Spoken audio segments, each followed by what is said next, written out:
ದೇವರ ಪರಿಶುದ್ಧ ನಾಮಕ್ಕೆ ಸ್ತೋತ್ರವಾಗಲಿ. ಪ್ರಿಯರೇ, ಬೈಬಲ್ ಸೊಸೈಟಿ ಆಫ್ ಇಂಡಿಯಾ ಇದೊಂದು ದೊಡ್ಡ ಒಂದು ಸಂಸ್ಥೆ. ಸತ್ಯವೇದವನ್ನು ಪ್ರಿಂಟ್ ಮಾಡಿ ದೇವರ ವಚನ ಅನೇಕ ಸ್ಥಳಗಳಲ್ಲಿ ಇದನ್ನು ಡಿಸ್ಟ್ರಿಬ್ಯೂಟ್ ಮಾಡುವ ದೊಡ್ಡ ಒಂದು ಸಂಸ್ಥೆ. ಆ ಬೈಬಲ್ ಸೊಸೈಟಿ ಎಂಬ ಆ ಸಂಸ್ಥೆಯಿಂದ ಸೇವಕರಾಗಿರುವಂಥ ಪ್ರಿಯ ಲೋಕೇಶ್ ಅವರು ನಮ್ಮ ಮಧ್ಯದಲ್ಲಿ ಬಂದಿರುವಂಥ ಸೇವಕರನ್ನು ನಾವು ಚಪ್ಪಾಳೆ ಹೊಡೆದು ನಮ್ಮ ಸಭೆಗೆ ಸುಸ್ವಾಗತ ಮಾಡೋಣ. ವಚನದಿಂದ ದೇವರ ವಾಕ್ಯ ನಮಗೆ ಕೊಟ್ಟು ಮತ್ತು ಬೈಬಲ್ದ ಬಗ್ಗೆ ಸ್ವಲ್ಪ ಮಾತಾಡಿ ನಮಗೆ ಸರಿಯಾದ ಸಮಯಕ್ಕೆ ಆರಾಧನೆ ಮುಗಿಸಿಕೊಳ್ಳೋಣ. ದೇವರ ಪರಿಶುದ್ಧವಾದ ನಾಮಕ್ಕೆ ಸ್ತೋತ್ರವಾಗಲಿ. ಈ ಸದಾವಕಾಶವನ್ನು ಮಾಡಿಕೊಟ್ಟಂಥ ಪ್ರೀತಿಯ ಐವರಿಗೆ ಮತ್ತು ಅಮ್ಮವ್ರಿಗೆ ಹಾಗೂ ಸಭಾ ಹಿರಿಯರಿಗೆ ಮತ್ತು ಸಭೆಯ ಎಲ್ಲ ದೇವ ಮಕ್ಕಳಿಗೆ ನಮ್ಮ ಭಾರತೀಯ ಸತ್ಯವೇದ ಸಂಸ್ಥೆ ವತಿಯಿಂದ ನಾನು ವಂದನೆಗಳನ್ನು ತಿಳಿಸ್ತೀನಿ. ಈಗಾಗಲೇ ಐವರು ತಿಳಿಸಿದ ಹಾಗೆ ಬೈಬಲ್ ಸೊಸೈಟಿ ಆಫ್ ಇಂಡಿಯಾ ಎನ್ನುವಂಥದ್ದು ತುಂಬ ಅದು ಚಿರಪರಿಚಿತವಾದಂಥ ಒಂದು ಸಂಸ್ಥೆ ಎಂಬುದಾಗಿ ಹೇಳುವುದರಲ್ಲಿ ಅದು ಭಾಳ ನಾನು ಸಂತೋಷವಾಗಿದ್ದೇನೆ. ಭಾರತ ದೇಶದ ಪ್ರತಿಯೊಂದು ದೈವ ಜನರಿಗೆ ವಿಧ ವಿಧವಾದಂಥ ಭಾಷೆಗಳಲ್ಲಿ ಸತ್ಯವೇದವನ್ನು ಸಿದ್ಧಪಡಿಸಿ ಮುದ್ರಣಪಡಿಸಿ ಅದನ್ನು ಜನರಿಗೆ ತಲುಪಿಸುವಂಥ ಒಂದು ಸೇವೆಯನ್ನು ಈ ಸತ್ಯವೇದ ಸಂಸ್ಥೆ ಮಾಡ್ತಾ ಬರ್ತಾ ಇದೆ. ಸುಮಾರು ಕಳೆದ ವರ್ಷ ಹೇಳಿದೆ ನಾನು 300 ಭಾಷೆಗಳಲ್ಲಿ ನಾವು ಮುದ್ರಣವನ್ನು ಏನು ಮಾಡ್ತಾಯಿದ್ದೀವಿ, ಬೈಬಲ್ಗಳನ್ನ ಮುದ್ರಣ ಮಾಡ್ತಾಯಿದ್ದೀವಿ. ಈ ಆಲಯದಲ್ಲಿ ನೀವು ಗಮನಿಸ್ಬೋದು, ಕನ್ನಡ ಆರಾಧನೆ ಇದೆ, ತಮಿಳು ಆರಾಧನೆ ಇದೆ ಮತ್ತು ಹಿಂದಿ ಆರಾಧನೆ. ಹಿಂದಿ ಆರಾಧನೆ ಮಾಡುವಂಥವರು ಕನ್ನಡ ಬೈಬಲ್ಗಳನ್ನ ಯೂಸ್ ಮಾಡಲ್ಲ, ಅಥವಾ ತಮಿಳು ಮಾತಾಡುವಂಥವರು ಕನ್ನಡ ಆರಾಧನೆಯಲ್ಲಿ ಪಾಲ್ಗೊಳ್ಳುತ್ತಾರೆ, ಆದರೆ ಓದೋದಕ್ಕೆ ಅವ್ರಿಗೇನಾಗುತ್ತೆ, ಸ್ವಂತ ಭಾಷೆಯಲ್ಲಿ ಬೈಬಲ್ ಸಿಕ್ಕುವಾಗ ಅದನ್ನು ಪ್ರೀತಿಸಿ ಏನು ಮಾಡ್ತಾರೆ, ಓದ್ತಾರೆ. ಸೊ ಈ 1 ವರ್ಷದ ಪ್ರಾಯದಿಂದ ಹಿಡಿದು ಸುಮಾರು 95-98 ವರ್ಷದ ಪ್ರಾಯದವರೆಗೂ ಅವರ ವಯಸ್ಸು, ಅವರ ವಯಸ್ಸಿಗೆ ಅನುಗುಣವಾಗಿ ಏನು ಮಾಡ್ತೀವಿ, ನಾವು ಬೈಬಲ್ಗಳನ್ನ ನಾವೇನು ಮಾಡ್ತೀವಿ, ಸಿದ್ಧ ಮಾಡ್ತೀವಿ. ನಾವು ಉಪಯೋಗಿಸುವಂಥ ಸತ್ಯವೇದವನ್ನು ಚಿಕ್ಕ ಮಕ್ಕಳ ಕೈ ಕೊಡುವಾಗ ಅವ್ರಿಗೇನಾಗುತ್ತೆ, ಅರ್ಥ ಆಗೋದಿಲ್ಲ. ಅವರ ಮೈಂಡ್ ಮೆಚುರಿಟಿಗೆ ಅನುಗುಣವಾಗಿ ಏನು ಮಾಡ್ತೀವಿ, ಬೈಬಲ್ನ ಮುದ್ರಣ ಮಾಡಿ ಆ ಒಂದು ಕಥೆಯ ರೂಪದಲ್ಲಿ ಅವರಿಗೆ ಕೊಡುವಾಗ ಆ ಸಂಡೇ ಸ್ಕೂಲ್ನಲ್ಲಿ ಏನು ಮಾಡ್ತಾರೆ, ಸಂಡೇ ಸ್ಕೂಲ್ ಟೀಚರ್ ಅದನ್ನು ಎಕ್ಸ್ಪ್ಲೈನ್ ಮಾಡ್ತಾರೆ. ಸೊ ಹಾಗಾಗಿ ಯವನಸ್ಥರಿಗೆ ಬೇರೆ, ಚಿಕ್ಕ ಮಕ್ಕಳಿಗೆ ಬೇರೆ, ಸೀನಿಯರ್ ಸಿಟಿಸನ್ಗೆ ಬೇರೆ, ಎಲ್ಲರಿಗೂ ಕೂಡ ಒಂದು ಬೈಬಲ್ಗಳನ್ನ ಮುದ್ರಣ ಮಾಡೋದ್ರಲ್ಲಿ ಏನು ಮಾಡ್ತೀವಿ, ನಾವು ತುಂಬ ಯಶಸ್ಸನ್ನು ಗಳಿಸ್ತಾ ಇದೆ ಸತ್ಯವೇದ ಸಂಸ್ಥೆ. ಅದರ ಇವತ್ತಿನ ಆತ್ಮಿಕ ಧ್ಯಾನಕ್ಕಾಗಿ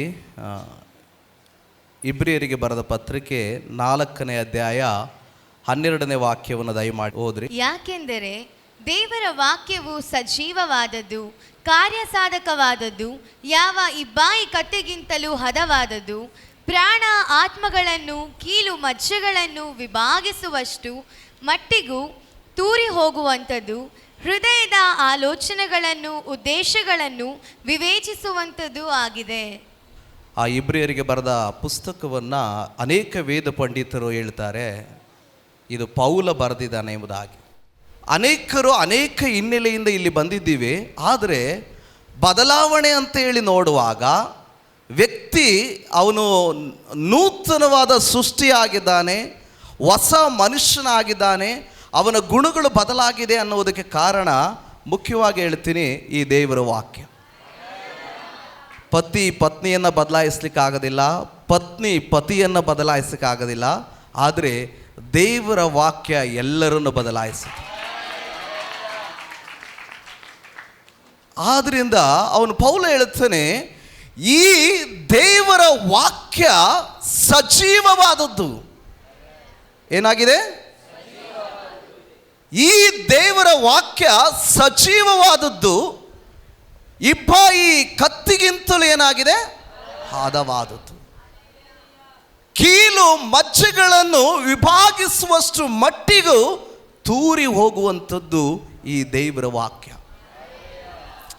ಅವನು ಹೇಳ್ತಾನೆ, ಯಾಕೆಂದರೆ ದೇವರ ವಾಕ್ಯ ಅದು ಸಜೀವವಾಗಿದೆ, ಮತ್ತೆ ಆ ವಾಕ್ಯ ಕಾರ್ಯವನ್ನು ಸಾಧಿಸುತ್ತದೆ. ಯಾರ ಒಳಗಡೆ ಈ ಜೀವವುಳ್ಳ ವಾಕ್ಯ ಕಾರ್ಯವನ್ನು ಸಾಧಿಸುತ್ತದೆ ಅಂದರೆ, ಹಸಿವೆಯಿಂದ ಈ ವಾಕ್ಯವನ್ನು ಯಾರೆಲ್ಲ ಎದುರು ನೋಡ್ತಾರೋ, ಈ ವಾಕ್ಯವನ್ನು ಯಾರೆಲ್ಲ ಎದುರು ನೋಡಿ ಅದನ್ನು ನಿರೀಕ್ಷೆಯಿಂದ ಕಾದಿರ್ತಾರೋ ಅವರ ಒಳಗಡೆ ದೇವರ ವಾಕ್ಯ ಕೆಲಸ ಮಾಡುತ್ತೆ. ಯೋಹಾನ ಸುವಾರ್ತೆಯಲ್ಲಿ ಆದಿಯಲ್ಲಿ ವಾಕ್ಯವಿತ್ತು, ಆ ವಾಕ್ಯ ದೇವರ ಬಳಿಯಲ್ಲಿತ್ತು, ಆ ವಾಕ್ಯವೇ ದೇವರಾಗಿತ್ತು. ಇಲ್ಲಿ ವಾಕ್ಯ ಅಂತ ಬರುವಾಗ ಭಕ್ತರಾದಂಥ ನಾವುಗಳು ಅದನ್ನು ಅಸಡ್ಡೆಯಾಗಿ ತೆಗೆದುಕೊಳ್ತೀವಿ, ದೇವರನ್ನು ಮಾತ್ರ ದೃಷ್ಟಿಸ್ತೀವಿ. ಕರೆಕ್ಟಾ? ಅಲ್ಲಿ ಯೋಹಾನ ಸುವಾರ್ತೆ ಹೇಳ್ತಾರೆ, ವಾಕ್ಯವೇ ದೇವರು, ದೇವರೇ ವಾಕ್ಯ. ಇದನ್ನ ಎರಡನ್ನು ಕೂಡ ನೀವು ಸಂಕ್ಷಿಪ್ತವಾಗಿ ಸೂಕ್ಷ್ಮವಾಗಿ ಗಮನಿಸಿರಿ.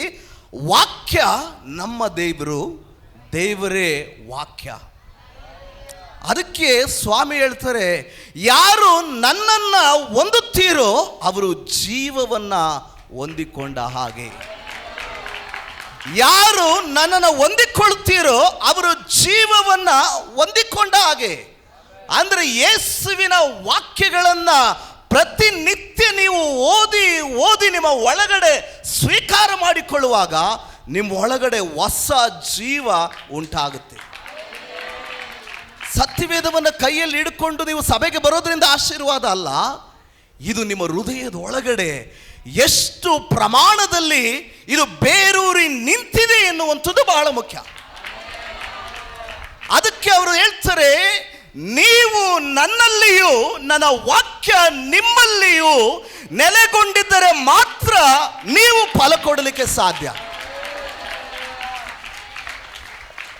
ದೇವರ ರಾಜ್ಯಕ್ಕಾಗಿ ನೀವು ಕರೆಯಲ್ಪಟ್ಟ ಮೇಲೆ ದೇವರ ವಾಕ್ಯದ ಮರ್ಮವನ್ನು ಏನು ಮಾಡಬೇಕು, ನೀವು ತಿಳಿದುಕೊಳ್ಳ್ರಿ. ದೇವರ ವಾಕ್ಯದ ಸತ್ಯಾಂಶವನ್ನು ಏನು ಮಾಡಬೇಕು, ನೀವು ತಿಳ್ಕೊಂಡಿರಬೇಕು. ಆಗಲೇ ನಿಮ್ಮ ಜೀವಿತವನ್ನು ಜಯದ ಜೀವಿತವಾಗಿ ನಡೆಸಲಿಕ್ಕೆ ಸಾಧ್ಯ. ಸೈತಾನನಿಗೆ ಸಮಸ್ಯೆ ಏನು ಗೊತ್ತಾ? ನೀವು ಸತ್ಯವೇದ ಕೈಯಲ್ಲಿ ಹಿಡಿದುಕೊಂಡು ಬರೋದ್ರಿಂದ ಅವನಿಗೆ ಸಮಸ್ಯೆ ಇಲ್ಲ, ಇದನ್ನು ಓದೋದರೆ ಅವನಿಗೆ ಸಮಸ್ಯೆ. ಯಾಕೆ ಅಂದರೆ ವಾಕ್ಯವೇ ದೇವರು, ದೇವರೇ ವಾಕ್ಯ.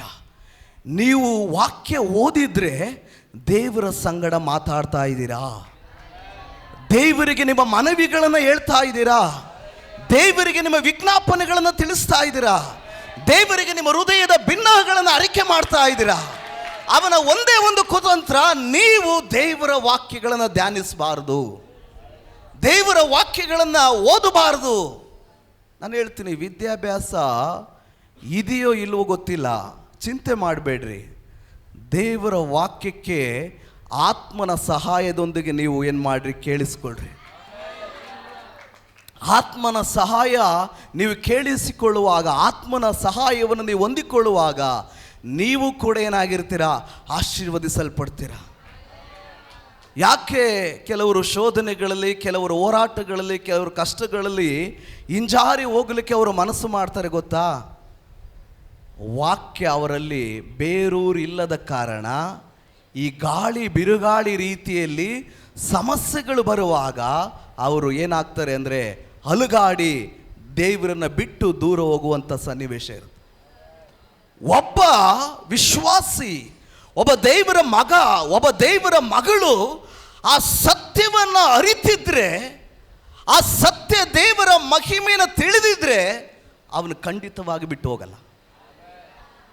ನಾನು ಹೇಳ್ತೀನಲ್ಲ, ಒಬ್ಬ ಮನುಷ್ಯ ದೊಡ್ಡ ಸಾಧನೆ ಈ ಲೋಕದಲ್ಲಿ ಮಾಡುವಂಥದ್ದು ಅಂದರೆ ಈ ದೇವರ ವಾಕ್ಯವನ್ನು ಅರಿಯುವಂಥದ್ದು. ಈ ದೇವರ ವಾಕ್ಯ ಅರಿಯುವಂಥದ್ದು. ಅದಕ್ಕೆ ಅವನು ಹೇಳ್ತಾನೆ, ಸತ್ಯವನ್ನು ನೀವೇನು ಮಾಡ್ರಿ, ತಿಳಿದುಕೊಳ್ಳ್ರಿ. ಆ ಸತ್ಯವೇ ನಿಮ್ಮನ್ನು ಏನು ಮಾಡುತ್ತೆ, ಬಿಡುಗಡೆ ಮಾಡುತ್ತೀರಿ. ಅಂದರೆ ಯಾವ ಸತ್ಯವನ್ನು ನೀವು ತಿಳ್ಕೊಳ್ರಿ ಅಂದರೆ ಯೇಸುವೇ ನಿಜವಾದ ದೇವರು ಎಂಬಂತ ಆ ಸತ್ಯವನ್ನು ನೀವು ತಿಳಿಬೇಕು. ವಾಕ್ಯದ ಗೂಢಾರ್ಥವನ್ನು ನೀವೇನು ಮಾಡಬೇಕು, ತಿಳಿಬೇಕು. ಅವನು ಹೇಳ್ತಾನೆ, ಪೌಲ ಈ ವಾಕ್ಯ ಸಜೀವವಾಗಿದೆ. ಏನಾಗಿದೆ? ಅದು ಜೀವಂತವುಳ್ಳ ವಾಕ್ಯ. ಆ ಜೀವಂತವುಳ್ಳ ವಾಕ್ಯವನ್ನ ದೇವರ ಮಗುವಾಗಿರುವ ನೀನು ಕತ್ತಲೆಯಲ್ಲಿರುವ ಜನರ ಬಳಿಗೆ ನಿನ್ನ ಜೀವಿತದ ಮೂಲಕ ಈ ವಾಕ್ಯವನ್ನು ಕೊಂಡು ಹೋಗು. ಎಲ್ಲಿ ಜೀವವನ್ನು ನೀನು ಹೊಂದಿಕೊಳ್ತೀಯೋ ಆ ಜೀವವನ್ನು ಹೊಂದಿಕೊಂಡ ಮೇಲೆ ಸತ್ತಂತೆ ಇರುವ, ನಿರ್ಜೀವದಂತೆ ವಾಸ ಮಾಡುವ, ಕತ್ತಲೆಯಲ್ಲಿ ಜೀವಿಸುವಂತ ಜನರ ಬಳಿಗೆ ಈ ಜೀವವುಳ್ಳ ವಾಕ್ಯವನ್ನು ನೀನು ಕೊಂಡೊಯ್ಯಬೇಕು. ಅವರು ವಾಕ್ಯದಲ್ಲಿ ಹೇಳ್ತಾರೆ, ನೀನೇ ಕತ್ತಲಾದರೆ ಲೋಕಕ್ಕೆ ಬೆಳಕು ಇನ್ನೆಲ್ಲಿಂದ ಬರುತ್ತೆ? ಅಂದರೆ ಯೇಸುವನ್ನು ನಂಬಿದಂಥ ಮಕ್ಕಳಲ್ಲಿ ಒಂದು ಜೀವ ಇರಬೇಕು. ಯೇಸುವನ್ನು ನಂಬಿದಂಥ ಮಕ್ಕಳಲ್ಲಿ ಒಂದು ಹೊಸ ಜೀವ, ಅಂದರೆ ಅವರ ಆತ್ಮನಿಂದ ಏನಾಗಿರಬೇಕು? ತುಂಬಿಲ್ಪಡಿರಬೇಕು. ಆಗ ಆ ಜೀವ ಇತರರಿಗೆ ಏನಾಗುತ್ತೆ? ಬೆಳಕನ್ನು ಕೊಡುತ್ತೆ. ನಾವೇ ಸಭೆಗೆ 10 ವರ್ಷ 15 ವರ್ಷ ಬರ್ತೀವಿ, ಆದರೆ ಜೀವವನ್ನು ನಾವೇ ಹೊಂದಿಕೊಳ್ಳದಲೇ ಇನ್ನೊಬ್ಬರಿಗೆ ಹೋಗಿ ನಾವು ಪ್ರಾರ್ಥನೆ ಮಾಡುವಾಗ ಅದು ಏನಾಗಲ್ಲ? ಫಲಕಾರಿಯಾಗಿ ಏನಾಗಲ್ಲ? ಫಲಿಸೋದಿಲ್ಲ. ಕೆಲವರಿಗೆ ಮನೆ ಕಟ್ಟಬೇಕು ಅನ್ನೋ ಆಸೆ, ದೊಡ್ಡ ವ್ಯಕ್ತಿಗಳಾಗಬೇಕು ಅನ್ನೋ ಆಸೆ, ದೊಡ್ಡ ಕಾರು ತೆಗೆದುಕೊಳ್ಬೇಕು ಅನ್ನೋ ಆಸೆ, ಶ್ರೀಮಂತಿಕೆಯಲ್ಲಿ ಆಸೆ. ಆದರೆ ಸಕಲ ಸಮೃದ್ಧಿಯನ್ನು ತರುವಂಥವರೇ ಯೇಸು ಕ್ರಿಸ್ತನು.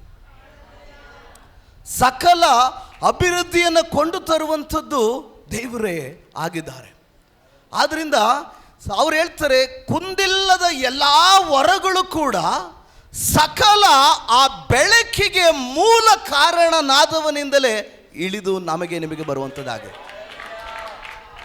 ನೋಡ್ರಿ, ಎಂಥ ಆಶೀರ್ವಾದಗಳಾಗಿರ್ಬೋದು, ಎಂಥ ಅಭಿವೃದ್ಧಿ ಆಗಿರ್ಬೋದು, ಎಂಥ ಸಂಗತಿಗಳಾಗಿರ್ಬೋದು, ಅವೆಲ್ಲವೂ ಕೂಡ ಇಲ್ಲಿಂದ ನಿಮಗೆ ಬರುವಂಥದ್ದಾಗಿದೆ. ಅದಕ್ಕೆ ಒಬ್ಬ ಮನುಷ್ಯ ಯಾವುದನ್ನು ಫಸ್ಟು ಅವನು ಆರಿಸ್ಕೋಬೇಕೋ, ಆ ಆರಿಸಿಕೊಂಡ ನಂತರ ಅದರಲ್ಲಿ ಅವನು ಆಳವಾಗಿ ಬೇರೂರಿದ ಮೇಲೆ ಅದು ಫಲವನ್ನು ಕೊಡುತ್ತೆ. ಅಲ್ಲ, ವಾಕ್ಯ ಹೇಳ್ತೆ, ಫಲ ಕೊಡದ ಎಲ್ಲ ಮರಗಳನ್ನು ಕಡಿದು ಬೆಂಕಿಯಲ್ಲಿ ಏನು ಮಾಡ್ತಾರೆ? ಬಿಸಾಟು ಬಿಡ್ತಾರಂತೆ. ಕರೆಕ್ಟಾ? ಫಲ ಕೊಡುವಂಥ ಮರ ಆಗಬೇಕು, ಫಲ ಕೊಡುವಂಥ ದೇವ ಜನರಾಗಬೇಕು, ಫಲ ಕೊಡುವಂಥ ದೇವರ ಮಗಳಾಗಬೇಕು. ಫಸ್ಟು ನಮ್ಮ ಕುಟುಂಬಕ್ಕೆ, ನಮ್ಮ ಸಭೆಗೆ, ನಮ್ಮ ಸಮಾಜಕ್ಕೆ, ನಮ್ಮ ಇಟ್ಟಿರುವಂಥ ಸ್ಥಳಕ್ಕೆ ನಾವು ಫಲ ಕೊಡಬೇಕು. ಆ ಫಲ ಕೊಡಲಿಕ್ಕಾಗಿ ನಾವೇನು ಮಾಡಬೇಕು ಅಂದರೆ ದೇವರಲ್ಲಿ ಏನಾಗಿರಬೇಕು ನಾವು ಅಂದರೆ ನೆಲೆಗೊಂಡಿರಬೇಕು. ದೇವರ ವಾಕ್ಯದಲ್ಲಿ ನಾವು ನೆಲೆಗೊಂಡಿದ್ರೆ ಖಂಡಿತವಾಗಿ ಏನು ಮಾಡ್ತೀವಿ? ನಮ್ಮನ್ನು ಉನ್ನತವಾಗಿ ಏನು ಮಾಡ್ತಾರೆ? ನಮ್ಮನ್ನು ದೇವರು ಕೊಂಡು ಒಯ್ತಾರೆ. ನಾನು ಹೇಳ್ತೀನಲ್ಲ, ಈ ಪಿಸ್ತೂಲಿಗೆ ಮದ್ದಿಲ್ಲ ಅಂದರೆ, ಬುಲೆಟ್ ಇಲ್ಲ ಅಂದರೆ ಅದು ಶೂಟ್ ಮಾಡಿರೂ ಕೂಡ ಏನಾಗಲ್ಲ, ಸಾಯಲ್ಲ. ನಿಮ್ಮ ಪ್ರಾರ್ಥನೆಗೆ ವಾಕ್ಯವೆಂಬ ಆಯುಧ ಇಲ್ಲ ಅಂದರೆ ಅದು ಫಲ ಕೊಡಲ್ಲ. ಗೊತ್ತಾ? ನಿಮ್ಮ ಪ್ರಾರ್ಥನೆ ಎಫೆಕ್ಟಿವ್ ಆಗಿರಬೇಕು. ನಿಮ್ಮ ಬಾಯಿಯಿಂದ ಹೊರಡುವ ಆ ಪ್ರಾರ್ಥನೆಯ ಅಭಿಷೇಕದ ಧ್ವನಿ ಎತ್ತುವಾಗ ಸೈತಾನನು ಸಿಡಿಲಿನಂತೆ ನಿಮ್ಮ ಕಾಲ ಕೆಳಗಡೆ ಅಡ್ಡ ಬೀಳುವ ರೀತಿಯಲ್ಲಿ ವಚನವೆಂಬ ಆಯುಧವನ್ನು ನೀವು ನಿಮ್ಮ ಬಾಯಿಗಳಲ್ಲಿ ಬಿಡುಗಡೆ ಮಾಡಬೇಕು. ಅವನು ಅದಕ್ಕೆ ಹೇಳ್ತಾನೆ, ಈ ವಾಕ್ಯ ಜೀವವುಳ್ಳದ್ದು. ಯೆರೆಮೀಯ 23ನೇ ಅಧ್ಯಾಯದಲ್ಲಿ ಅವನು 29ನೇ ವಾಚನ ಹೇಳ್ತಾನೆ, ಹೊಟ್ಟೆಯಲ್ಲಿ ಕಾಳೆಲ್ಲಿ ಈ ವಾಕ್ಯ, ಯೆಹೋವನ ವಾಕ್ಯ ಬೆಂಕಿಗೂ ಬಂಡೆಯನ್ನು ಸೀಳುವಂತ ಚಮಟಿಗೆಗೆ ಸಮಾನ. ಗೊತ್ತಾ ನಿಮಗೆ? ನೀವು ಲೌಕಿಕವಾಗಿದ್ದೀರಾ, ಕ್ರಿಸ್ತನನ್ನು ನಂಬಿದ ಮೇಲೆ ನೀವೇನಾಗಿದ್ರಿ? ಆತ್ಮಿಕ ಮನುಷ್ಯರಾದ್ರಿ. ಆದರೆ ನಿಮಗೆ ಎದುರಾಗಿ ಇರುವಂಥ ವಿರೋಧಿಯನ್ನು ನೀವು ಎದುರಿಸಬೇಕು ಅಂತ ಅಂದರೆ, ಅವನಿಗೆ ವಿರುದ್ಧವಾಗಿ ನೀವು ಯುದ್ಧ ಮಾಡಬೇಕು ಅಂದರೆ, ಆತ್ಮಿಕ ಮಂಡಲದಲ್ಲಿ ನೀವು ಯುದ್ಧ ಮಾಡಬೇಕು ಅಂದರೆ ಈ ದೇವರ ವಾಕ್ಯವೆಂಬ ಆಯುಧ ನಿಮ್ಮ ಒಳಗಡೆ ಇರಬೇಕು. ಎಷ್ಟೋ ಜನರಲ್ಲಿ ಕೊರತೆ ಏನು ಗೊತ್ತಾ? ಹಣದ ಕೊರತೆಗಿಂತ ಮಿಗಿಲಾಗಿ ವಾಕ್ಯದ ಕೊರತೆ. ವಾಕ್ಯದ ಕೊರತೆ. ಪ್ರಾರ್ಥನೆ ಮಾಡ್ತಾರೆ, ಅದು ವಾಕ್ಯದಿಂದ ಕೂಡಿದಂಥ ಪ್ರಾರ್ಥನೆ ಇಲ್ಲದ ಕಾರಣ ಆ ವಾಕ್ಯ ಏನಾಗಲ್ಲ, ಫಲಿಸುವಲ್ಲ. ನೋಡ್ರಿ, ನೀವು ಪ್ಲಾಸ್ಟಿಂಗ್ ಮಾಡುವಾಗ ಮನೆಗೆ ಬರೀ ಮರಳನ್ನು ಮಾತ್ರ ನೀವು ಪ್ಲಾಸ್ಟಿಂಗ್ ಮಾಡೋಕ್ಕಾಗತ್ತಾ? ಅದಕ್ಕೇನು ಮಿಕ್ಸ್ ಮಾಡ್ತೀರಾ? ಸಿಮೆಂಟ್. ಕರೆಕ್ಟಾ? ಸಿಮೆಂಟನ್ನು ನೀವು ಹಾಕಿ ಮಿಕ್ಸ್ ಮಾಡಿ ಪ್ಲಾಸ್ಟ್ ಮಾಡುವಾಗ ಹಿಡಿಯುತ್ತೆ ಇಲ್ವೋ? ಹಿಡಿಯುತ್ತಲ್ವಾ? ನೀವು ಪ್ರಾರ್ಥನೆ ಮಾಡುವಾಗ ನಿಮ್ಮ ವಿಜ್ಞಾಪನೆಗಳು ನೆರವೇರಬೇಕು ಅಂದರೆ ಮೊದಲು ಈ ವಾಕ್ಯವೆಂಬ ಆಯುಧವನ್ನು ದೇವರಿಗೆ ನೆನಪು ಮಾಡಬೇಕು.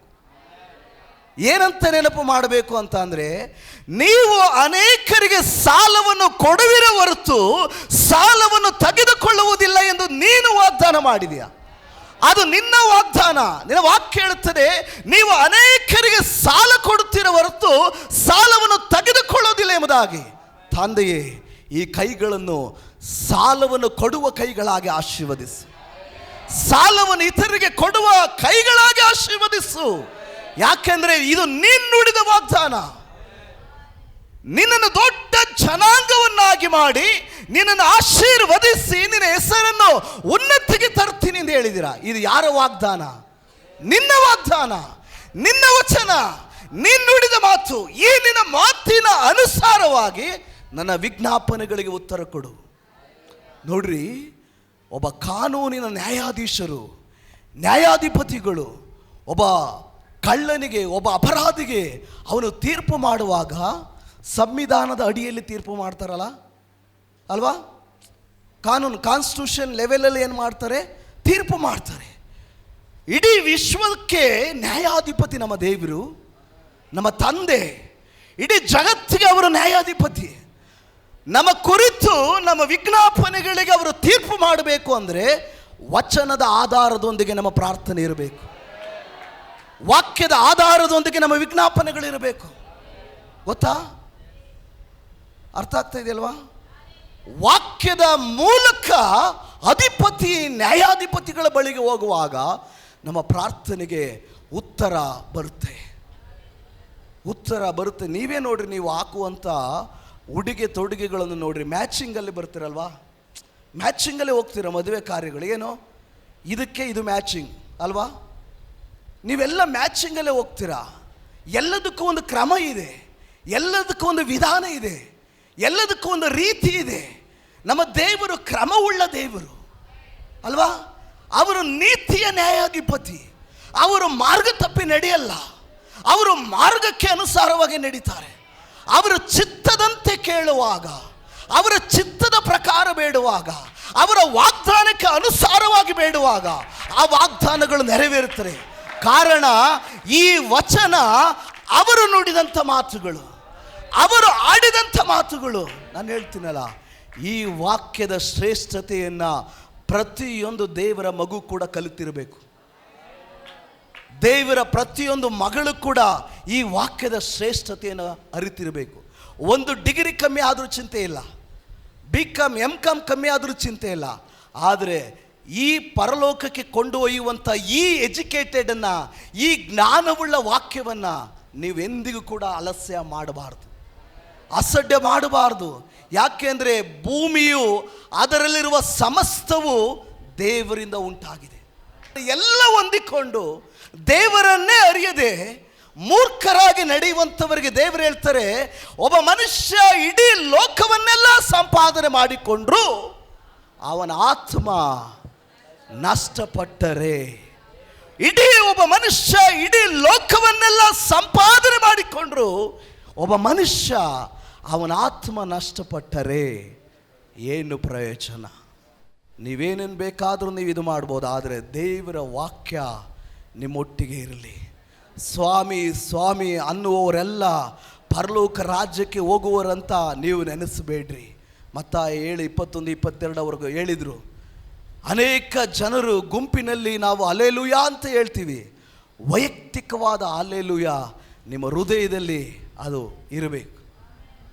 ನಿಮ್ಮ ಸ್ತುತಿ ಸ್ತೋತ್ರಗಳು, ನಾನು ಹೇಳ್ತೀನಿಲ್ಲ, ನೀವು ಗುಡಿಸಲಿನಲ್ಲಿ ಇದ್ದೀರ ಚಿಂತೆ ಮಾಡಬೇಡ್ರಿ, ನೀವು ಏನು ಇಲ್ಲದ ಈ ಸ್ಥಿತಿಯಲ್ಲಿ ಇದ್ದೀರ ಚಿಂತೆ ಮಾಡಬೇಡ್ರಿ. ಆದರೆ ದೇವರಲ್ಲಿ ನೀವಿರ್ರಿ. ಇದ್ರ ಸೀಕ್ರೆಟ್ ಏನು ಗೊತ್ತಾ? ಅವನು ಹೇಳ್ತಾನೆ, ನೀವು ನನ್ನಲ್ಲಿ ನೆಲೆಗೊಂಡಿರ್ರಿ, ನಾನು ನಿಮ್ಮಲ್ಲಿ ನೆಲೆಗೊಂಡಿರ್ತೀನಿ. ನೋಡ್ರಿ, ನೀವು ನನ್ನಲ್ಲಿ ನೆಲೆಗೊಂಡಿರ್ರಿ ಅಂತ ಅಂದ್ರೆ ನಾನು ಯೇಸುವಿನ ವಾಕ್ಯದ ಒಟ್ಟಿಗೆ ಈ ರೀತಿ ಲೀನವಾಗಿರಬೇಕು. ಆತನ ಹೇಳ್ತಾನೆ, ನಾನು ನಿಮ್ಮಲ್ಲಿ ನೆಲೆಗೊಂಡಿರುವೆ. ನೋಡ್ರಿ, ಅವರು ನಮ್ಮ ಒಳಗಡೆ ಬಂದ ಮೇಲೆ ಅವರು ಬಡವರ? ನನ್ನ ಮಾತಿಗೆ ಉತ್ತರ ಕೊಡ್ರಿ. ಅವರು ಬಡವರ? ಅವರು ಏನು ಇಲ್ಲದವರ? ಅವರು ದಿಕ್ಕಿಲ್ಲದವರ? ಅವರಿಗೆ ಯಾವುದಾದ್ರೂ ಕೊರತೆ ಇದೆಯಾ? ಇಲ್ಲಲ್ಲ. ಅವರು ನಿಮ್ಮಲ್ಲಿ ನೆಲೆಗೊಂಡ್ರೆ ಮಹಾ ಐಶ್ವರ್ಯವುಳ್ಳ ದೇವರು ನಿಮ್ಮ ಒಟ್ಟಿಗೆ ಬಂದರು ಅಂತ. ಅವರ ಐಶ್ವರ್ಯವನ್ನು ನೀವು ಹೊಂದಿಕೊಂಡ್ರಿ, ಅವರ ಸಮೃದ್ಧಿಯನ್ನು ನೀವು ಹೊಂದಿಕೊಂಡ್ರಿ, ಅವರ ಇಡೀ ರಾಜ್ಯದ ಎಲ್ಲ ಸುಖ ಭೋಗಗಳಲ್ಲಿ ನೀವು ಅವರ ಒಟ್ಟಿಗೆ ಇದ್ದೀರಾ ಅಂತ ಹೇಳಿ ಅರ್ಥ.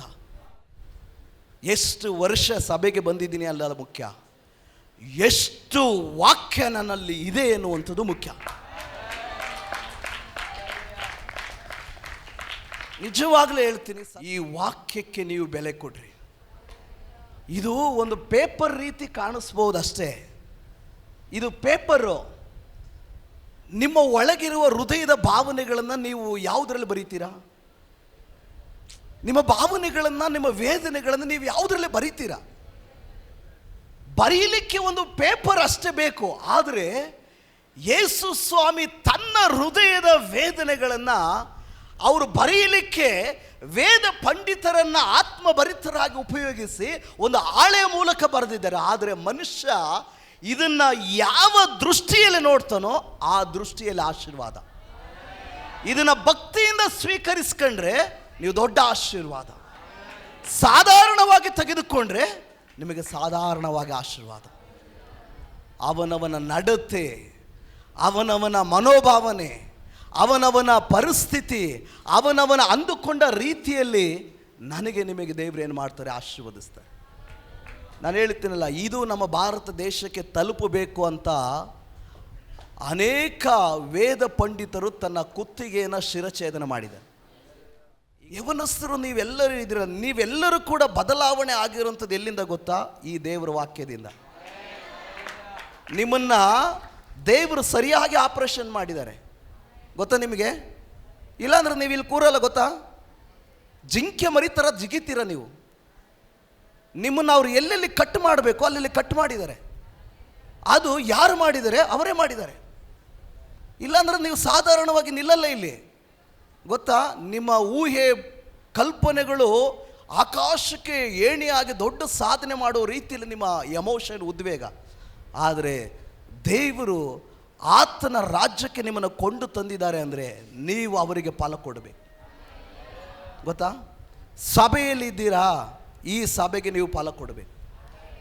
ಈ ಸಭೆಯಲ್ಲಿ ನೀವು ಫಲ ಕೊಡುವ ದೇವ ಜನರಾಗಿ ಮಾರ್ಪಾಡಾಗಬೇಕು. ಯಾರು ದೇವರ ವಾಕ್ಯವನ್ನು ಅವರು ಓದ್ತಾರ, ಖಂಡಿತ ನನ್ನ ಅನುಭವದಲ್ಲಿ ಹೇಳ್ತೀನಿ, ಅವರು ಬಡವರಾಗಲ್ಲ. ದೇವರ ವಾಕ್ಯಕ್ಕೆ ಯಾರೆಲ್ಲ ಎಫರ್ಟ್ ಆಗ್ತಾರೋ, ದೇವರ ವಾಕ್ಯವನ್ನು ಯಾರೆಲ್ಲ ಧ್ಯಾನಿಸ್ತಾರೋ, ಖಂಡಿತವಾಗಿ ಅವರು ಎಂದಿಗೂ ಬಡವರಾಗಲ್ಲ. ಅವರೆಂದಿಗೂ ಬಡವರೇ ಆಗಲ್ಲ. ಅವ್ರು ಹೇಳ್ತಾರೆ, ಯೆಹೋವನ ಧರ್ಮಶಾಸ್ತ್ರವನ್ನ ಹಗಲಿರುಳು ಧ್ಯಾನಿಸುವಂತ ಮನುಷ್ಯ ಅವನೆಷ್ಟೋ ಧನ್ಯನು. ಯೆಹೋವನ ಧರ್ಮಶಾಸ್ತ್ರ, ಈ ಧರ್ಮಶಾಸ್ತ್ರವನ್ನು ಧ್ಯಾನಿಸುವಂತ ಪ್ರತಿಯೊಬ್ಬ ಪುರುಷನು, ಸ್ತ್ರೀಯು, ಮಹಿಳೆಯು, ಪ್ರತಿಯೊಬ್ಬರು ಧನ್ಯರು. ಕಾರಣ ಈ ಧರ್ಮಶಾಸ್ತ್ರ ಜೀವವುಳ್ಳದ್ದು. ಅದುವೇ ಯೇಸು ಕ್ರಿಸ್ತನಾಗಿದ್ದಾನೆ. ನೀವು ಅವನನ್ನು ಧ್ಯಾನಿಸುವಾಗ ನೀವು ಖಂಡಿತವಾಗಿ ಬಡವರಾಗಲ್ಲ, ನೀವು ಶ್ರೀಮಂತರಾಗ್ತೀರಾ. ನೀವು ಶ್ರೀಮಂತರಾಗ್ತೀರಾ. ನೀವು ಅನ್ಎಜುಕೇಟೆಡ್ ಅಂತ ಹೇಳಿ ತಿಳಿದುಕೊಳ್ಬೋದು. ನನಗೆ ವಿದ್ಯಾಭ್ಯಾಸ ಬರಲ್ಲ ಅಂತೇಳಿ ತಿಳ್ಕೊಳ್ಬೋದು. ನನಗೆ ಓದಿಕೊಡೋರು ಯಾರೂ ಇಲ್ಲ ಅಂತೇಳಿ ನೀವು ಅಂದುಕೊಳ್ಬೋದು. ಪ್ರಕಟಣೆ ಪುಸ್ತಕದಲ್ಲಿ, ಈ ಪ್ರವಾದನೆಯ ಪುಸ್ತಕದಲ್ಲಿ ಬರೆದಿರುವಂಥ ಗ್ರಂಥಗಳನ್ನು ಓದುವಂಥವನು ಧನ್ಯನು, ಕೇಳುವಂಥವನು ಧನ್ಯನು, ಅದನ್ನು ಕೈಕೊಂಡು ನಡೆಯುವಂಥವನು ಕೂಡ ಧನ್ಯನೆಂಬುದಾಗಿ. ನಾನು ನಿಮಗೆ ಹೇಳ್ತೀನಿ, ವಯಸ್ಸಾದವರಿಗೆ ಒಂದು ವೇಳೆ ನನಗೆ ಓದು ಬರಲ್ಲ ಅಂತ ಹೇಳಿ ನೀವು ಚಿಂತೆ ಮಾಡಬೇಡ್ರಿ. ಇಲ್ಲಿ ನಿಂತು ಸೇವಕರುಗಳು ದೇವರ ವಾಕ್ಯಗಳನ್ನು ಬೋಧಿಸುವಾಗ ಅದನ್ನು ಕಿವಿಯಾರೆ ಕೇಳಿಸ್ಕೊಳ್ರಿ. ಆ ವಾಕ್ಯ ನೀವು ಕೇಳುವಾಗ ನೀವು ಧನ್ಯರು. ವಾಕ್ಯ ನನಗೆ ಕೇಳೋದಕ್ಕೂ ಬರಲ್ಲ, ಕಿವಿ ಕೇಳಿಸಲ್ಲ, ಓದೋದಕ್ಕೆ ನನಗೆ ವಿದ್ಯಾಭ್ಯಾಸ ಇಲ್ಲ, ಈ ಎರಡರಲ್ಲೂ ಕೂಡ ದೇವರಿಗೆ ಯಾಮಾರಿಸ್ತಾರೆ. ದೇವರಿಗೆ ಉತ್ತರ, ದೇವರಿಗೆ ನೆಪ. ಅದಕ್ಕೆ ಕೆಳಗಡೆ ವಾಕ್ಯ ಹೇಳುತ್ತೆ, ನೀನು ಓದೋದಕ್ಕೂ ಬರೋದಿಲ್ಲ, ನಿನಗೆ ಕಿವಿನೂ ಕೇಳಿಸಲ್ಲ, ಆದರೆ ಸಭೆಯಲ್ಲಿ ಒಳ್ಳೆ ರೀತಿಯಲ್ಲಿ ಜೀವಿಸಿ ಒಳ್ಳೆ ಮಾರ್ಗದಲ್ಲಿ ನಡೆಯುತ್ತಿರುವಂಥ ನೋಡಿ ಅದರಂತೆ ನೀನು ಕೂಡ ನಡಿ, ನೀನು ಕೂಡ ಧನ್ಯಳು. ನೋಡ್ರಿ, ಒಳ್ಳೆತನದಲ್ಲಿ ಜೀವಿಸೋದಕ್ಕೆ ಯಾರಿಗಿಷ್ಟ ಇಲ್ಲ? ಯಾರಿಗಿಷ್ಟ ಇಲ್ಲ? ಎಲ್ಲರಿಗೂ ಇಷ್ಟ. ಆದರೆ ಮನಸ್ಸನ್ನು ಕೊಡಬೇಕು. ಮನಸ್ಸನ್ನು ಏನು ಮಾಡಬೇಕು? ಕೊಡಬೇಕು. ನಾನು ಹೇಳ್ತೀನಲ್ಲ, ನಿಮ್ಮ ಸಮರ್ಪಣೆ ಇದೆಯಲ್ಲ, ನಿಮ್ಮ ಡೆಡಿಕೇಶನ್ ಇದೆಯಲ್ಲ, ಅದು ಇಂಪಾರ್ಟೆಂಟ್. ನೀವು ಎಷ್ಟು ಪ್ರಾಮುಖ್ಯತೆ ಇದಕ್ಕೆ ಕೊಡ್ತೀರೋ ಅಷ್ಟು ದೇವರು ನಿಮ್ಮನ್ನು ಉನ್ನತಿಗೆ ನಡೆಸ್ಕೊಂಡು ಹೋಗ್ತಾರೆ. ಗೊತ್ತಾ? ಎಷ್ಟು ಪ್ರಾಮುಖ್ಯತೆ. ನಾನು ಹೇಳ್ತೀನಲ್ಲ, ಈ ಬೈಬಲ್ ಇದೆಯಲ್ಲ, ಇದುವೇ ದೇವರು, ಈ ವಾಕ್ಯವೇ ದೇವರು, ದೇವರೇ ವಾಕ್ಯ. ಈ ವಾಕ್ಯನ ನೀವು ಎಷ್ಟು ಓದಿ ಓದಿ ಓದಿ ನಿಮ್ಮ ಹೃದಯದಲ್ಲಿ ಸ್ವೀಕಾರ ಮಾಡ್ಕೊಳ್ತೀರೋ ಅಷ್ಟು ನೀವು ಶತ್ರುವನ್ನ ತುಳಿಯುವಷ್ಟು ಬಲಿಷ್ಠರಾಗ್ತೀರ. ಶತ್ರುವಿನ ತಲೆಯನ್ನು ಜಜ್ಜುವಷ್ಟು ಬಲಿಷ್ಠರಾಗ್ತೀರ. ಶತ್ರುವನ್ನು ಓಡಿಸುವಷ್ಟು ಬಲಿಷ್ಠರಾಗ್ತೀರ ಈ ವಾಕ್ಯ. ಯಾಕೆ ಅಂದರೆ ಈ ವಾಕ್ಯ ಬೆಂಕಿಗೆ ಸಮಾನ. ಒಬ್ಬ ಮನುಷ್ಯ ಬೆಂಕಿಗೆ ಎದುರಬಹುದು, ಆದರೆ ದೇವರಿಂದ ಕಳಿಸಲ್ಪಟ್ಟ ಬೆಂಕಿಯನ್ನು ಎದುರಿಸೋದಕ್ಕಾಗೋದಿಲ್ಲ. ಗೊತ್ತಾ? ದೇವರಿಂದ ಕಳಿಸಲ್ಪಡುತ್ತಲ್ಲ ಅಗ್ನಿ ಜ್ವಾಲೆ, ಆ ಅಗ್ನಿ ಜ್ವಾಲೆಯನ್ನು ಎದುರಿಸೋದಕ್ಕಾಗೋದಿಲ್ಲ. ಸಾಧಾರಣವಾದ ಬೆಂಕಿಯನ್ನು ಮನುಷ್ಯ ನಿಂದಿಸ್ಬೋದು, ನಂದಿಸ್ಬೋದು, ಆದರೆ ದೇವರಿಂದ ಬರುವಂಥ ಬೆಂಕಿ ಇದೆಯಲ್ಲ, ಅದು ಶತ್ರುವನ್ನು ಸರ್ವನಾಶ ಮಾಡುತ್ತೆ. ನಾನು ಹೇಳ್ತೀನಲ್ಲ, ಯಾವಾಗಲೂ ಆ ಕ್ರಿಸ್ತನೆಂಬ ಬೆಂಕಿ ನಿಮ್ಮ ಒಳಗಡೆ ಇರಬೇಕು. ದೇವರ ವಾಕ್ಯಕ್ಕಾಗಿ ನೀವು ಪ್ರಯಾಸ ಪಡ್ರಿ, ದೇವರು ನಿಮ್ಮನ್ನು ಅನೇಕ ಕಡೆ ಕೊಂಡೊಯ್ತಾರೆ. ನಿಮ್ಮ ಪ್ರಯಾಸ ನಿಮಗೆ ದೇವರಿಗೆ ಮಾತ್ರ ತಿಳಿದಿದೆ, ಆದರೆ ಸಮಯ ಬರುವಾಗ ನಿಮ್ಮನ್ನು ಎತ್ತಿ ದೇವರು ಉಪಯೋಗಿಸ್ತಾರೆ. ಅವರ ಸಮಯ ಬರುವವರೆಗೂ ನಿಮ್ಮ ಒಂದೇ ಒಂದು ಕೆಲಸ ಏನು ಗೊತ್ತಾ? ಹಗಲಿರುಳು ಅನುಕೂಲ ಇರಲಿ, ಅನಾನುಕೂಲ ಇರಲಿ, ಸಾಲ ಇರಲಿ, ಬಡತನ ಇರಲಿ, ಸಮಸ್ಯೆ ಇರಲಿ, ಉಪದ್ರವ ಇರಲಿ, ಕಣ್ಣೀರು ಇರಲಿ, ಹೋರಾಟ ಇರಲಿ, ದೇವರ ವಾಕ್ಯವನ್ನು ಧ್ಯಾನಿಸುವುದೇ ನನ್ನ ಕೆಲಸ. ಇದು ನನ್ನ ಕೆಲಸ.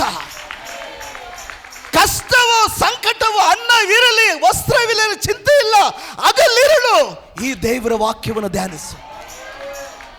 ಇದು ಸಮಯ ಬರುವಾಗ, ಇದು ಸೀಸನ್ ಬರುವಾಗ ದೀನರನ್ನ ಧೂಳಿನಿಂದ ಎಬ್ಬಿಸಿ ಬಡವರನ್ನು ತಿಪ್ಪೆಯಿಂದ ಎತ್ತುವ ಪ್ರಕಾರ ನಿನ್ನ ದೇವರು ನಿನ್ನನ್ನು ಮೇಲೆ ಕೆತ್ತಾನೆ. ನಾನು ಹೇಳ್ತೀನಿ, ಈ ವಾಕ್ಯದಲ್ಲಿ ಅಂಥ ಶಕ್ತಿ ಅಡಗಿದೆ.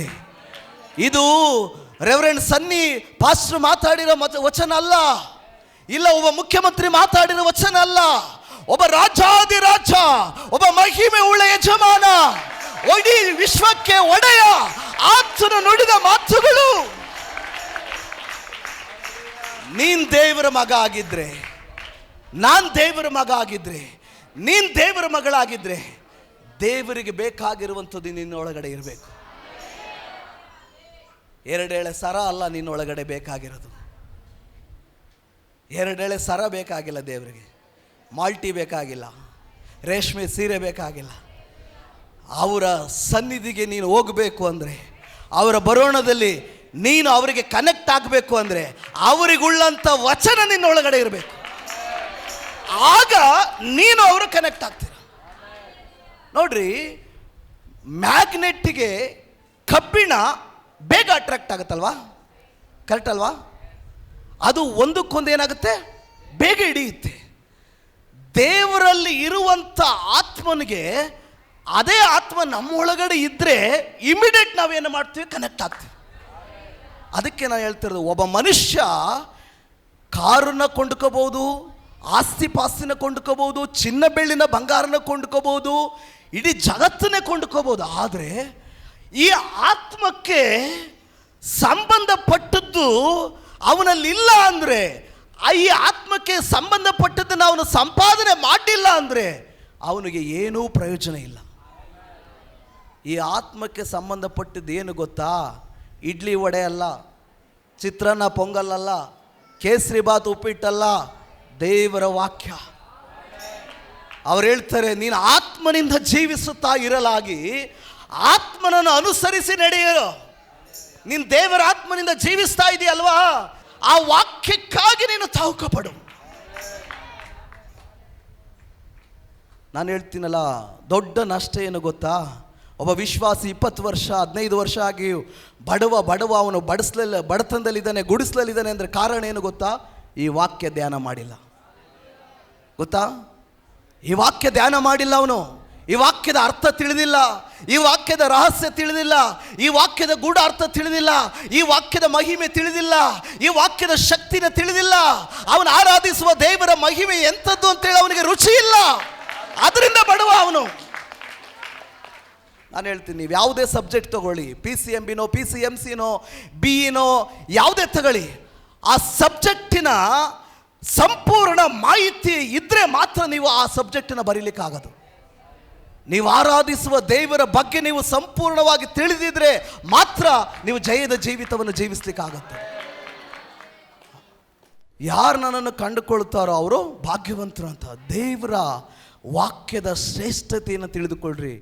ನಾನು ಹೇಳ್ತೀನಿ, ನೀವು ಕೂಲಿ ಕೆಲಸ ಮಾಡ್ತಾ ಇದ್ರು ಕೂಡ ದೇವರ ವಾಕ್ಯ ಓದೋದ್ರಲ್ಲಿ ಕಡಿಮೆ ಆಗಬೇಡ್ರಿ. ನಿಮ್ಮನ್ನ ಖಂಡಿತವಾಗಿ ದೇವರ ಮೇಲೆ ಕೆತ್ತುತ್ತಾರೆ. ಹೇಳ್ರಿ ಎಲ್ಲರೂ, ಈ ನನ್ನ ಧರ್ಮಶಾಸ್ತ್ರ ಯಾವಾಗಲೂ ನಿನ್ನ ಬಾಯಲ್ಲಿ ಇರಲಿ, ಇದನ್ನು ಬಿಟ್ಟು ಎಡಕ್ಕಾದರೂ ಬಲಕ್ಕಾದರೂ ತಿರುಗಬೇಡ. ಆಗ ನೀನು ಹೋಗುವ ಎಲ್ಲ ಸ್ಥಳದಲ್ಲಿ ಕೃತಾರ್ಥನಾಗುವಿ. ಮೋಶೆಯ ಸಂಗಡ ಇದ್ದ ಹಾಗೆ ನಾನು ಯಾವಾಗಲೂ ನಿನ್ನ ಸಂಗಡ ಇರುತ್ತೇನೆ. ನೋಡ್ರಿ, ನಮಗೆ ಆದರಣೆ, ನಮ್ಮ ಸಂತೈಸುವಿಕೆ, ನಮ್ಮ ವೇದನೆಯನ್ನು ನೀಗಿಸುವಂಥದ್ದು ಈ ದೇವರ ವಾಕ್ಯ. ಮೋಶೆಗೆ ಸತ್ತು ಹೋದ ಮೇಲೆ ಯೋಶುವನಿಗೆ ದೊಡ್ಡ ಬಲ ಬರುತ್ತೆ. ಏನಂತ ಅಂದರೆ, ದೇವರು ಅವನ ಸಂಗಡ ಮಾತಾಡ್ತಾರೆ. ನೀನು ಯಾಕೆ ಚಿಂತೆ ಮಾಡ್ತೀಯ? ಮೋಶೆ ಸತ್ತು ಹೋದ್ನಲ್ಲ, ಇನ್ನು ಹೆಂಗೆ ನಡೆಸೋವಂಥದ್ದು, ಯಾಕೆ ಚಿಂತೆ ಮಾಡ್ತೀಯ?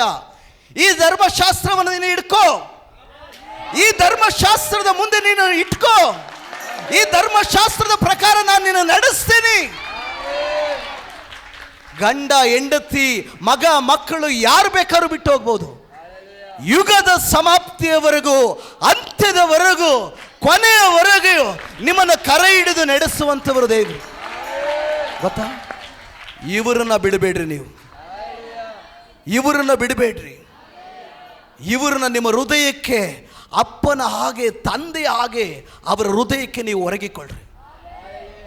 ನಿಮಗೆ ಎಂಥ ನೋವು ಇದ್ರೂ ಕೂಡ ದೇವರು ನಿಮ್ಮ ಸಂಗಡ ಇದು ನಿಮ್ಮನ್ನು ಆಧರಣೆ ಮಾಡ್ತಾರೆ. ಕ್ರಿಸ್ತ ಯೇಸುವನ್ನು ಅರಿಯುವುದೇ, ಪೌಲ್ ಹೇಳ್ತಾನೆ, ನನ್ನ ಜೀವಿತದಲ್ಲಿ ಅತಿ ಶ್ರೇಷ್ಠ ನನಗೆ. ಗೊತ್ತಾ? ನನ್ನ ತಂದೆಯ ಹೃದಯವನ್ನು ಅರಿತು ಬಾಳುವಂತೆ ನನಗೆ ಅತಿ ಶ್ರೇಷ್ಠ. ಅದಕ್ಕಿಂತ ಭಾಗ್ಯ ನನಗಿನ್ಯಾವುದೂ ಇಲ್ಲ. ನಾನು ಹೇಳ್ತೇನೆ, ಯಾವುದನ್ನು ನೀವು ಅರಿತುಕೊಳ್ತೀರೋ, ಎಷ್ಟು ನೀವು ತಿಳಿದುಕೊಳ್ತೀರೋ ಯೇಸುವನ್ನು, ಅಷ್ಟರ ಮೇಲೆ ನಿಮಗೆ ಆಶೀರ್ವಾದ ಪ್ರಾರಂಭ ಆಗುತ್ತೆ. ಕೀರ್ತನೆ 1ನೇ ಅಧ್ಯಾಯದ ರಹಸ್ಯ ಎಷ್ಟು ತಿಳಿತೀರೋ ಅದರ ಆಶೀರ್ವಾದ ಬರುತ್ತೆ. ಗೊತ್ತಾ? 23ನೇ ಕೀರ್ತನೆ ರಹಸ್ಯ ಗೂಢಾರ್ಥವನ್ನು ನೀವು ತಿಳಿತೀರೋ ಅದರ ಆಶೀರ್ವಾದ ನಿಮಗೆ ಬರುತ್ತೆ. ಒಂದೊಂದು ವಚನದ ರಹಸ್ಯವನ್ನು ಪ್ರತಿಯೊಬ್ಬ ವಿಶ್ವಾಸಿ ಅವನು ತಿಳಿದುಕೊಳ್ಳುವಾಗ, ಆ ವಾಕ್ಯ ನೀವು ತಿಳಿದುಕೊಂಡ ಮೇಲೆ ನೀವು ಕೇಳ್ತೀರಾ, ಈ ವಾಕ್ಯದ ಪ್ರಕಾರ ನನ್ನನ್ನು ಆಶೀರ್ವದಿಸು, ಈ ವಾಕ್ಯದ ಪ್ರಕಾರ ನನ್ನನ್ನು ನೆರವೇರಿಸು, ಈ ವಾಗ್ದಾನದ ಪ್ರಕಾರ ನನ್ನ ಜೀವಿತವನ್ನು ಆಶೀರ್ವಾದ ಮಾಡು. ಆ ಆಶೀರ್ವಾದನ ಹೊಂದಿಕಬೇಕು ಅಂದರೆ ಇದರ ಅಡಿಪಾಯದಲ್ಲಿ ನಾವಿರಬೇಕು. ನಾನು ಹೇಳ್ತೀನಿ, ಅನ್ಎಜುಕೇಟೆಡ್ ಆಗಿದ್ದ ನನ್ನನ್ನು ಎಜುಕೇಟೆಡ್ ಮಾಡಿ ಕರ್ನಾಟಕ ರಾಜ್ಯದಲ್ಲಿ ಒಂದು 2-3 ಡಿಸ್ಟಿಕ್ ನನಗೆ ಗೊತ್ತಿಲ್ವೇನೋ ಅಷ್ಟು ಡಿಸ್ಟಿಕ್ಗಳಲ್ಲಿ ದೇವರು ನನ್ನ ಉಪಯೋಗ ಮಾಡ್ತಾರೆ ಅಲ್ವಾ. ದೇವರಿಗೆ ಜ್ಞಾನವಂತರು ಬೇಕಾಗಿಲ್ಲ, ಜ್ಞಾನ ಇಲ್ಲದವರು ಬೇಕು. ಬುದ್ಧಿವಂತರು ದೇವರಿಗೆ ಬೇಕಾಗಿಲ್ಲ, ಬುದ್ಧಿ ಇಲ್ಲದವರು ಬೇಕು. ಬಲವುಳ್ಳವರು ಬೇಕಾಗಿಲ್ಲ ದೇವರಿಗೆ. ಹಣಬಲ ಇರೋರು ಇಲ್ವಾ? ಅಧಿಕಾರದ ಬಲದಲ್ಲಿ ಇರೋರು ಬೇಡ ಇಲ್ವಾ?